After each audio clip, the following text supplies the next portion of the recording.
Selamat pagi teman-teman semuanya. Assalamualaikum warahmatullahi wabarakatuh. Kita bertemu lagi ya pada kesempatan kali ini, pertemuan kelima ini kita akan bahas untuk materi desain kontrak syariah ya.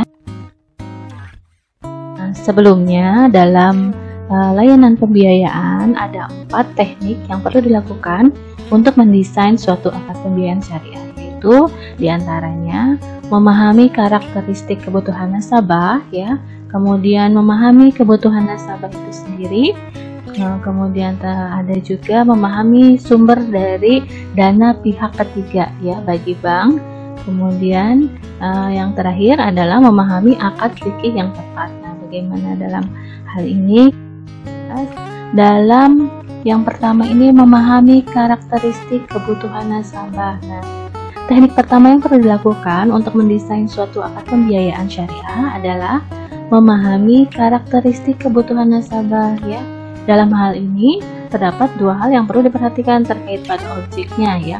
Apabila objeknya pembiayaan yang dibutuhkan nasabah adalah berupa barang atau jasa, maka kebutuhan barang tersebut bisa dilihat dari ketersediaan barang atau pemesanannya, atau begitu juga dengan kebutuhan barang dan jasanya itu ya, barang atas jasanya. Nah, yang kedua untuk melihat dari kegunaannya.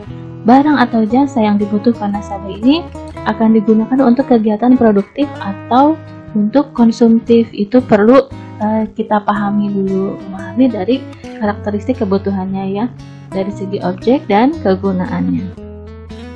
Nah, ini jika kita memahami karakteristik kebutuhan nasabah dari segi objeknya ya. Dalam objeknya itu kita ada pembelian barang ya, pembelian barang itu iya atau tidak, ada atau tidak pembelian barang ini untuk apakah barangnya barang yang berupa fisik, nah tersedia barangnya atau tidak. Nah, kalau untuk yang jasa juga sama ya, tersedia atau tidak. Kemudian dalam prosesnya itu apakah murabahah ya. Nah, jasanya juga ijarohnya diperhatikan. Nah, kalau dalam prosesnya itu jangka waktu pembayarannya ya, jangka waktu pembayarannya bagaimana, setuju atau tidak. Nah, jika setuju berarti ada kesepakatan ya. Kemudian selesai dengan istisna dan salam begitu.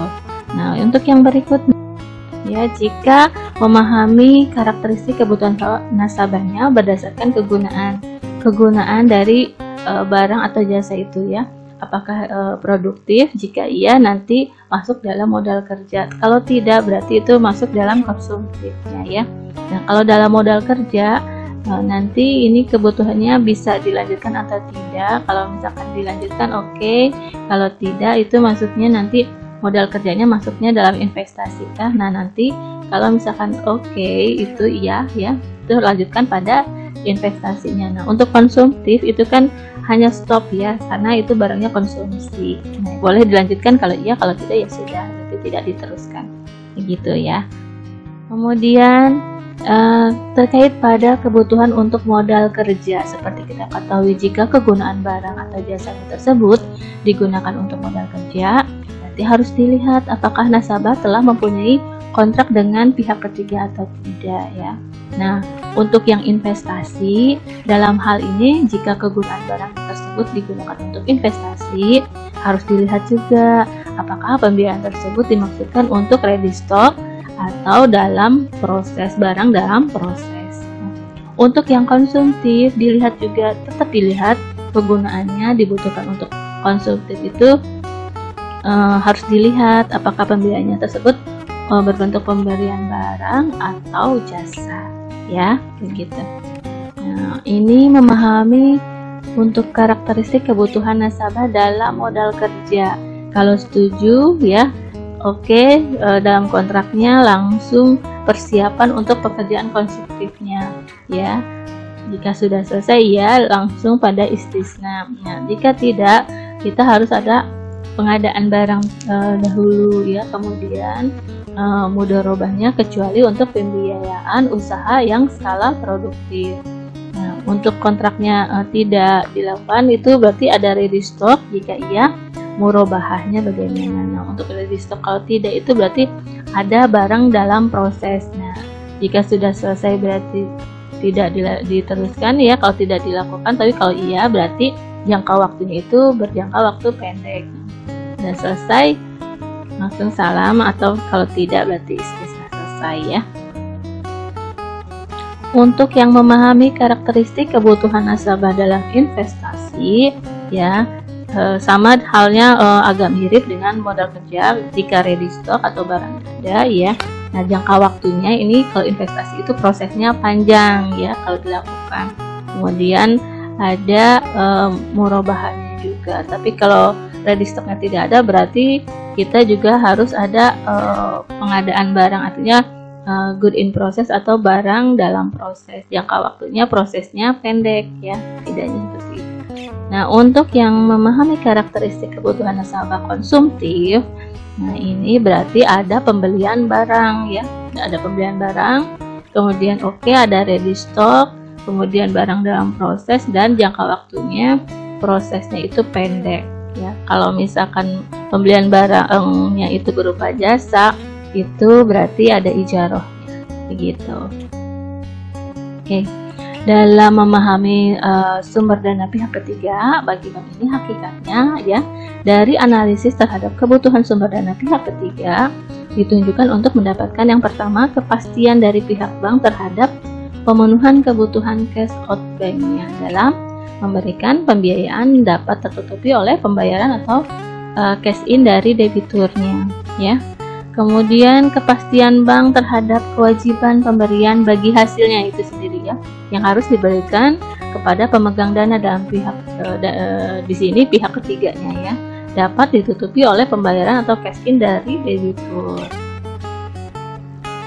Berikutnya, dalam memahami karakteristik sumber dana dari pihak ketiga atau DPK ya bagi bank ini, dalam hal cash in banknya atau cash out nasabahnya ya, bahwa faktor yang harus diperhatikan adalah apakah ia berbentuk grace period atau tidak. Nah, apa itu grace period? Nah, di sini adalah tenggang waktu yang diberikan bank kepada debitur untuk tidak melakukan pembayaran cicilan sampai waktu tertentu. Oleh sebab itu, bank perlu melihat lebih lanjut apabila ada masa grace period itu, bank harus mencermati apakah pembayaran tersebut dilakukan secara installment atau tidak. Nah, grace period ini biasanya diberlakukan jika nasabah itu, ini contohnya ya, jika nasabah itu meminjam pada saat hampir dekat dengan untuk yang masanya lebaran. Jadi ada 1 bulan bukan penangguhan ya, tenggang waktu 1 bulan tenggang waktu dari lebaran sampai dengan nanti jatuh tempo pertama begitu ya. Nah, tidak ada installment berarti debitur hanya akan melakukan pembayaran 1 kali saja, yaitu di akhir masa pembiayaan. Nah, installment ini berarti debitur melakukan pembayaran secara tunai bertahap begitu ya. Nah, ini ada flowchart dari sumber dana pihak ketiga bagi bank ya, dimana itu ada alur dari cash in cash outnya, kemudian grace periodnya juga ya, kemudian ada pembiayaannya.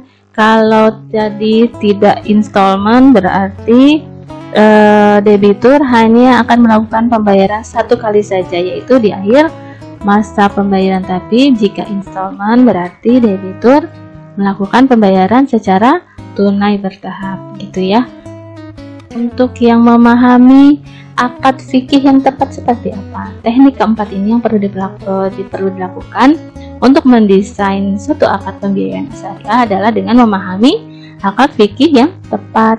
Nah, penerapan sebuah transaksi ini tidak boleh bertentangan dengan syariah Islam, baik dilarang karena haram selain zatnya, yakni mengandung tadlis, ihtikad, bai najasi, garot, dan riba, maupun karena tidak sah akadnya, yakni rukun dan syarat yang tidak terpenuhi, yaitu terjadi ta'aluk tadi, serta terjadi 2 akad dalam 1 transaksi secara bersamaan. Kita contohkan ya, di sini ada studi kasus Bapak Zubair, ini hanya contoh saja, tidak untuk nama ya. Bapak Zubair melakukan kontrak dengan Ali untuk melakukan pekerjaan konstruksi.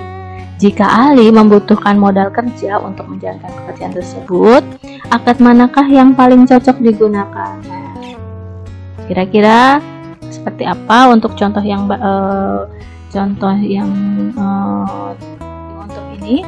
Ali membutuhkan modal kerja untuk melaksanakan kontraknya. Nah, karena Ali ini telah menjalin kontrak sebelumnya dengan Bapak Zubair, maka harus dilihat apakah itu termasuk pekerjaan konstruksi atau tidak.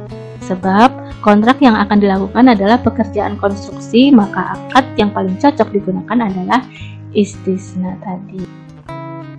Nah, ini kita buat bagannya untuk menentukan akad pembiayaan syariah yang akan diberikan di bawah ini sesuai dengan jenis pembiayaannya. Untuk produknya ya, pembiayaan modal kerja itu dengan kontrak. Nah, akadnya nanti seperti apa? Untuk kegunaannya pekerjaan konstruksi dan suplai barang. Nah, target marketnya kontraktor dan supplier. Nah, untuk produknya PMK umum untuk retail itu kan tanpa kontrak ya. Nah, jenis akadnya nanti seperti apa? Kemudian kegunaan pembelian barang dan penyewaan alat produksi ya. Kalau target marketnya pembelian barang itu sudah pasti pada pedagang, untuk penyewaan itu pada produsen. Nah, ini buatlah analisis terhadap skema-skema di bawah ini dan pilihlah akad yang sesuai.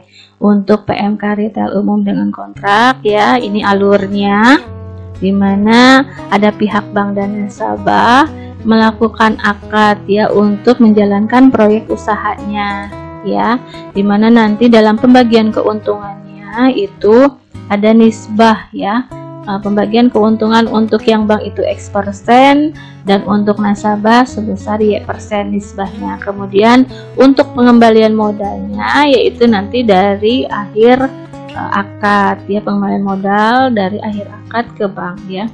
Kemudian nanti dari nasabah itu kan urusan dengan kontraknya seperti apa untuk dijalankan begitu. Kalau ini alur untuk PMK jasa konstruksi tanpa kontrak ya, dimana nanti di sini sebelum dilakukan akad itu pihak bank dengan nasabah akan melakukan negosiasi dan persyaratannya seperti apa. Nah, karena dalam hal ini nasabah membutuhkan barang ya, nanti akan terjadi akad antara bank dan nasabah, dimana nanti pada saat akadnya itu salah satunya itu ada yang disepakati bahwa bank nanti akan membayar, seolah membeli kepada penjual ya, membayar barang yang akan dibutuhkan oleh nasabah. Jadi nanti setelah bank membayar kepada penjual, nanti pihak penjual ini akan mengirimkan barang kepada nasabah. Ya, nanti setelah proses itu terjadi, barulah nasabah membayar cicilan kepada bank ya, seperti itu. Nah, ini jawaban dari pertanyaan tadi. Contohnya, akad yang dilakukan seperti apa? Nah, untuk pembiayaan modal kerja dengan kontrak, akadnya kalau yang untuk kontraktor karena kegunaannya pekerjaan konstruksi ini dengan istisna. Nah, untuk suplai barangnya, untuk suppliernya itu dengan mudorobah ya. Nah, kemudian untuk yang PMK umum retailnya jika tanpa kontrak ya, ini nanti terkait pada akadnya. Yang pertama untuk pedagangnya ini adalah murobahah, yang kedua terkait pada produsennya ini karena penyewaan alat produksi ini ijaroh ya. Nah, PMK retail umum dengan kontrak seperti apa? Nah, ini diketahuinya untuk PMK retail umum dengan kontrak ini bahwa nasabah dengan menjalankan kontraknya dengan pihak ketiga, nasabah tersebut seolah membutuhkan modal kerja untuk menjalankan proyek di kontrak tersebut. Nah, maka nasabah dan bank ini menjalin kerjasama dan proyeknya tadi ya, sesuai dengan alur proses yang pertama tadi. Dari pihak bank ini memberikan modal ya, nanti pembagian keuntungannya X% untuk pihak bank ya, nisbahnya, dan Y% untuk nasabah, dan modal pokoknya dikembalikan di akhir akad kepada bank begitu. Skema ini akadnya digunakan adalah akad mudorobah. Nah, untuk PMK jasa konstruksi tanpa kontrak, saat nasabah membutuhkan barang untuk keperluan ini tadi ada alur yang kedua ya, bahwa nasabah dan bank nanti menjalin negosiasi untuk pengadaan barangnya. di mana untuk pihak banknya membelikan barang dari penjual atau supplier sesuai persyaratan yang disepakati saat negosiasi.